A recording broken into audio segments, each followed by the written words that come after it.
Thanks for joining us here on the Retirement Key with Abe Abich, founder of Abich Financial Services. I'm Heather Branch, here with Abe to ask him questions about things you can be working on now in an effort to better prepare for your financial future. TheRetirementKey.com is where you can go to begin your conversation with Abe and his team. Of course, we also have links posted in our show notes, or again, visit us anytime at TheRetirementKey.com. Here we are in what many call the most wonderful time of the year. The snow has not, well, some parts of the United States have seen snow already on the ground. Not here yet. I'm not here for it, so I'm fine with not yet quite having it. But Christmas and New Year's, they are right around the corner, Abe. So there's a lot of conversation. Put it on the list. First of all, it's the most wonderful time of the year, but it's the busiest time of year. And let's go ahead and add one more to-do list for anybody who is getting close to or thinking about their retirement plan. When it comes to our financial plans, ask yourself, have you made an appointment for a year-end financial review of your current investment portfolio of your savings plan? Or I guess some people, as tit for tat, some people might schedule a start of the year review come January. Sure. And maybe that's a good point for you to make to us here today. Is one better than the other when thinking about annual reviews? Is it better year end or start of the new year? But as an advisor, what are some of the things that you watch out for when you're having these conversations in these meetings with folks? So first off, we have ongoing reviews, Heather, and we have ongoing quarterly reviews for our clients. We just brought over a family that lives in Sterling, and they're with a big box firm, and they've had one phone call in the last year or two with that big box firm, and they're being charged ongoing fees for one phone call over 2 years. That's just unsatisfactory. It's a shame.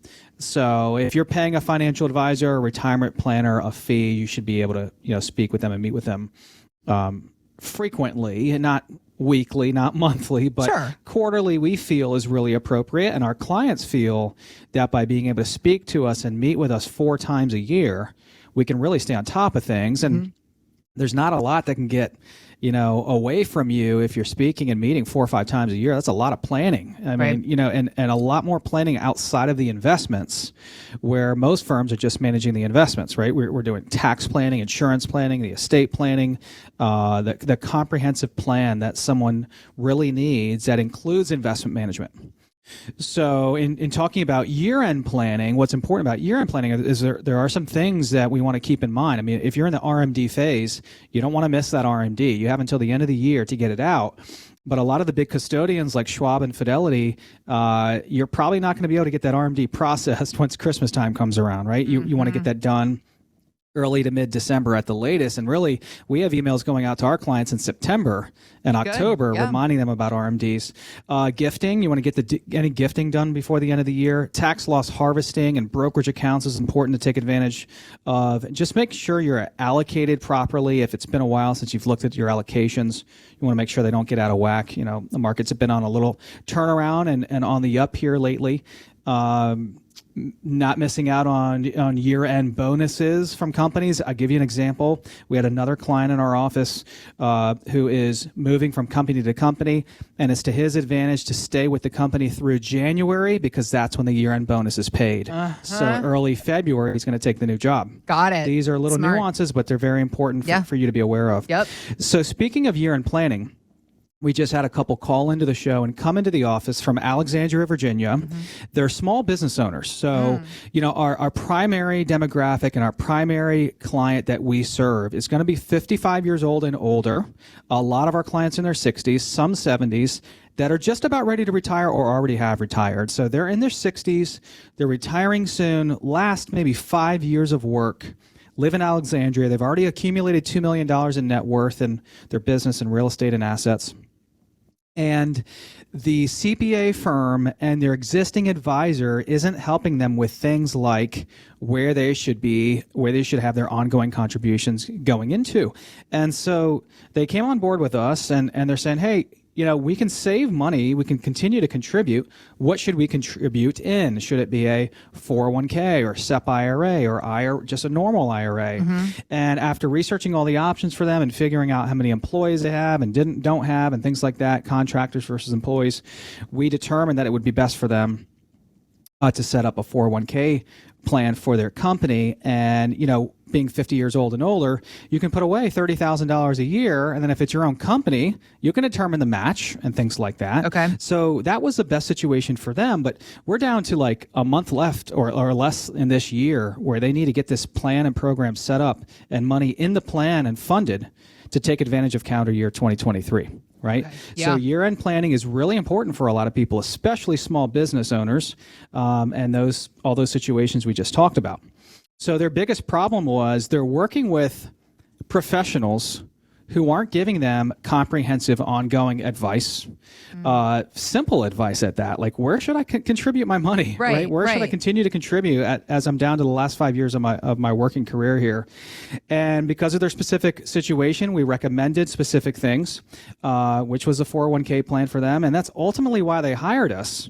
Because a lot of our clients, and them included, will say in just 1 or 2 meetings with us, Heather, we've gotten more value and more information from you guys in this first meeting or two than we've received from our advisory firm in the last year or two. Jeez. Right? And so you really want to pay attention to that right now. If you're hiring an advisor and paying somebody a fee, are you really getting the value that you should be getting from them for that management fee? This is why this couple in Alexandria hired us, a comprehensive plan with ongoing advice, the quarterly reviews they really liked. So if you sound like this couple from Alexandria, Virginia, you may be a small business owner, you may not be a small business owner, but you have questions about your retirement plan, questions about your portfolio, what you're invested in, the pros and cons of it, and just your ongoing comprehensive plan. Go to theretirementkey.com. Click on the Contact Us tab at the top of that page, and we can begin to have these same conversations with you as well. We also have links posted in the show notes, so you can just browse and click there, or again, find us anytime at theretirementkey.com. All right, so thinking about our investments, our portfolios, and what to do best with our money, even if it's a very poignant time space to do it in. If you look at the markets and the economy and you're unsure what to do, Wall Street's got a new coin catchphrase for us, Abe. All you got to do is T-bill and chill. T-bill and chill, baby. Sounds a little bit too millennial if you're asking me, but we'll go there today.